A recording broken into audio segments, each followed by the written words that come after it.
Peoples party के कमर जमान कायरा लाहौर में press conference कर रहे हैं। उसके ऊपर समझौता है कि अब पाकिस्तान का जो बैंक है, जो पाकिस्तान के अवाम का बैंक है, जो सरकार का बैंक है, जो पाकिस्तान की पूरी मईशत को चलाता है, वो अब किसी और के हवाले होगा और वो IMF और वर्ल्ड बैंक की डिक्टेशन पर चलेगा। ये नज़रिया हमें कबूल नहीं, हम इसको मुस्तरद करते हैं। और कल भी चेयरमैन साहब ने कहा कि हम जो ही ये सारी तफसील हमारे सामने आती है, हम इसको हर फोरम पे रजिस्ट करेंगे और ये भी जायज़ा लेंगे कि अगर हमें अदालत में जाकर इसको चैलेंज करना पड़ा तो ज़रूर करेंगे। इसी तरह कश्मीर के ऊपर इस हुकूमत की इंतहाई गुमगुम की पॉलिसी, इंतहाई कन्फ्यूज़ और कन्फ्लिक्टिंग पॉलिसी, वो कश्मीर काज को और कश्मीरियों को नुकसान पहुंचा रही है। पाकिस्तान और कश्मीर का रिश्ता शाह-रग का रिश्ता है। कश्मीर हमारी शाह-रग है, वो हमारे भाई हैं, उनके साथ हमारी एक तारीखी कमिटमेंट है। पीपल्स पार्टी का कश्मीर इशू के और कश्मीरियों के साथ 3 नस्लों का रिश्ता है। और हमारे वज़ीर आज़म जब मोदी की पार्टी इलेक्शन लड़ रही थी तो उनके मैनिफेस्टो में था कि वो हुकूमत में आके कश्मीर, जो मकबूजा कश्मीर है, उसको हिंदुस्तान के साथ अनेक्स कर लेंगे। और हमारा वज़ीर आज़म पाकिस्तान सेलेक्टेड, वो कह रहा था कि अल्लाह करे मोदी साहब जीत जाएं तो कश्मीर का मसला हल हो जाएगा। शायद उनकी नज़र में यही हल था। यही हमारी बदकिस्मती है। और फिर जब अवाम के नुमाइंदों ने पूछा तो असम्बली में खड़े होकर कहा कि अगर ये कुछ हो गया तो मैं क्या करूं। इसीलिए हम कह रहे हैं कि आप कुछ नहीं कर सकते, आप घर जाओ। और अब कश्मीर कमेटी के चेयरमैन ने भी सुना है कि उन्होंने अली गिलानी साहब को हिंदुस्तान का कोई नुमाइंदा या एजेंट डिक्लेयर कर दिया है। वो शख्स जिसकी सारी उम्र 92-90 साल से ज़्यादा उनकी उम्र है, जिनकी सारी उम्र जदोजहद आज़ादी कश्मीर में गुजरी है। हिंदुस्तान वाले उनको पाकिस्तान का एजेंट कहते हैं और ये सरकार उनको क्या खिताब दे रही है। हम इसकी मजम्मत करते हैं और हम हर फोरम पे कश्मीरी अवाम के, कश्मीरी जद्दोजहद के साथ हैं।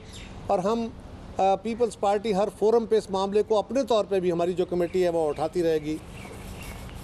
तीसरी गुजारिश, आज हमारी पंजाब एग्जेक्टिव में जो इस वक्त मुल्क की सियासी सूरत हाल है उस पर बड़ी तफसील से बात हुई है। इस वक्त कुछ चीज़ें बड़ी हीटेड हुई हैं। हमने PDM बनाया था, ऑल पार्टीज़ कॉन्फ्रेंस करके PDM का फोरम तश्कील दिया था और उसका एक मुआहदा लिखा था। मुख्तलिफुल ख्याल जमाते हैं उसमें, हमने बाकायदा लिख के उसका एक चार्टर लिखा था। जो चार्टर 26 पॉइंट्स की सूरत में, ये 26 पॉइंट्स है, इस सूरत में वो मुआहदा लिखा गया, वो चार्टर लिखा गया, उस पर सारी जमातों ने दस्तखत किए हैं। इसलिए कि, और इसमें यह भी तय हुआ था कि हम इत्तफाक़ राय से फ़ैसले करेंगे, क्योंकि इसमें मजहबी जमातें भी हैं, इलाकाई जमातें भी हैं। कोई जमात, हमारा कई जमातों से कई चीज़ों से इख्तलाफ है, उनका हमारी कई चीज़ों से इख्तलाफ है। लिहाजा वो चीज़ें जिन पे सबका इत्तफाक़ था वो लिखी गई और यही हमारा वे फॉरवर्ड था। उसके साथ एक एक्शन प्लान दिया गया कि हम ये तय किस तरह करेंगे ये सफ़र। पीपल्स पार्टी इन दोनों मुआहदों के एक एक लफ्ज़ के साथ खड़ी है, एक एक कमिटमेंट के साथ खड़ी है। इसमें लिखा गया था कि हम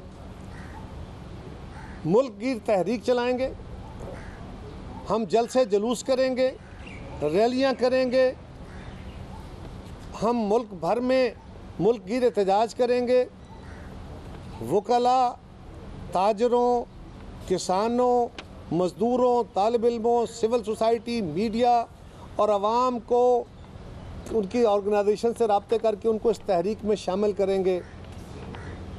और ये भी लिखा गया, मैं वो तहरीर पढ़ रहा हूँ, इसमें यह भी लिखा गया कि सेलेक्टेड हुकूमत की तब्दीली के लिए मुत्तहिदा हिज़्ब इख्तलाफ पार्लिमान के अंदर और बाहर जमहूरी, सियासी और आइनी ऑप्शंस इस्तेमाल करेगी, जिनमें अदम एतमाद की तहरीक और मुनासिब वक्त पर असम्बलियों से इज्तिमाई इस्तीफ़ों का ऑप्शन शामिल है। ये वो मुआहदा था जो लिखा गया, एक्शन प्लान तय किया गया। मैं आज कौम के सामने ये बात रखना चाहता हूँ और भारी दिल के साथ रख रहा हूँ कि हम इसके एक एक लफ्ज़ का पहरा दे रहे हैं। हमने बार बार मीटिंग्स के अंदर ये मामला उठाया कि कमेटियां बना के सिविल सोसाइटी के साथ, ताजरों के साथ, ट्रांसपोर्टर्स के साथ, मज़दूरों के साथ, किसानों के साथ, उनकी तंजीमों के साथ, वो सारे एहतजाज कर रहे हैं, उनके साथ राब्ते किए जाएं। कोई एक राब्ता, कोई एक कमेटी नहीं तश्कील दी गई। हमने एहतजाज नहीं किया, हमने कोई सवाल नहीं पूछे, हम गुजारिश करते रहे कि जनाब ये करना चाहिए, ये हमारा तयशुदा पॉइंट है। फिर हमने कहा कि आप हमें कहते थे कि बाय इलेक्शंस का बायकाट कर दो, आप हमें कहते थे कि सेनेट का बायकाट, उससे पहले इस्तीफ़े दे दो। हमने आपको ये सूरत हाल वाज़े की, टेक्निकल सूरत हाल वाज़े की, और आपने इन प्रिंसिपल, हमारी ज़िद नहीं मानी थी कोई, इन प्रिंसिपल सारी जमातों ने एग्री किया कि पीपल्स पार्टी का मौक़िफ़ दुरुस्त है। और फिर तारीख़ ने और वक्त ने साबित किया और कौम ने देखा कि पीपल्स पार्टी के उस स्टैंड की बदौलत बाय इलेक्शंस में और सेनेट के इंतखाब में इस हुकूमत को वो झटके लगे कि अब आए दिन इनकी कश्ती डोल रही है और रोज़ बरोज़ इनके अंदर से जो इनके कंट्राडिक्शंस हैं वो फट रही हैं।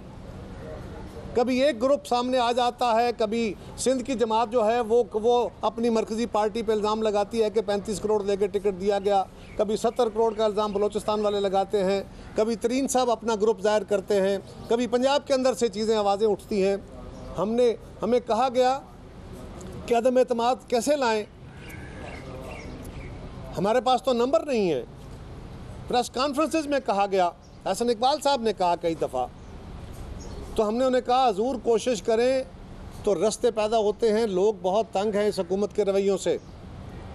अब बात वाज़े हो गई, हमने 172 वोट साबित किए हैं।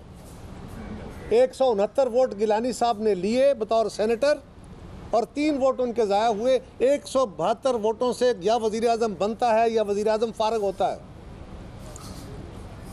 हमने फिर भी कहा, और हम समझते हैं कि उस सारी अमल में सारी जमातों की कोशिश शामिल थी। हमारी उस तहरीक पे सब जमातों ने हमारा साथ दिया और पीपल्स पार्टी का ये जो तजर्बा था माजी का, उस पर PDM विंडिकेट हुई, हम सुरखरू हुए। और जब गिलानी साहब का इलेक्शन हमसे चोरी किया गया, डाका मारा गया, तो हमने कहा कि ये 13 तारीख को इलेक्शन हुआ, 14, 15, 16 3 दिन उन्होंने सेनेट का और कौमी असम्बली का ऐवान बंद रखा। हमें डॉक्यूमेंट्स नहीं मिल रहे थे अपील करने के लिए, हम अपील में जाना चाह रहे थे। 17 या 18 को अपील फाइल हुई। हमारा तवक्को ये थी कि हमारी साथी सारे दोस्त जो हैं ये अपील में हमारा साथ देंगे। अचानक PDM की सरबराही मीटिंग रख ली गई, हमसे मशवरा नहीं किया गया, लेकिन ऐसे ही होता रहा। हमने कहा जी ठीक है।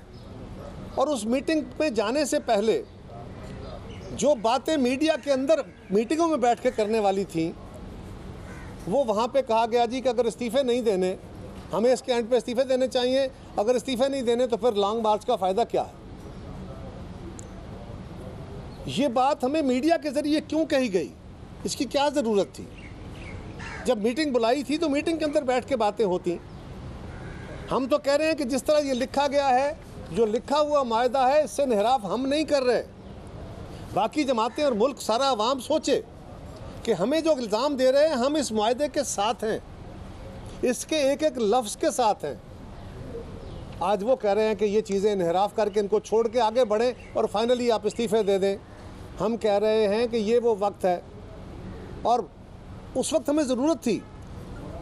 लीडर ऑफ द अपोजिशन के ऊपर राजा परवेज़ अशरफ साहब बड़ी तफसील से बात कर चुके हैं। 2 वोटों का फैसला हुआ था। पहली मीटिंग में जो 8 तारीख को हुई थी हेड्स की, उसमें चेयरमैन सेनेट का फैसला हुआ। हम शुक्रिया अदा करते हैं सारी जमातों का कि सब जमातों ने हम पे एतमाद किया। लेकिन पीपल्स पार्टी ने पहले फेज़ में जब सेनेट का मेंबर बनने का फेज़ था तो कौमी असम्बली में हमारी सारी अपोजिशन के पास भी इतने वोट नहीं थे कि वो सीट कोई जीती हुई थी जो हमें दी गई।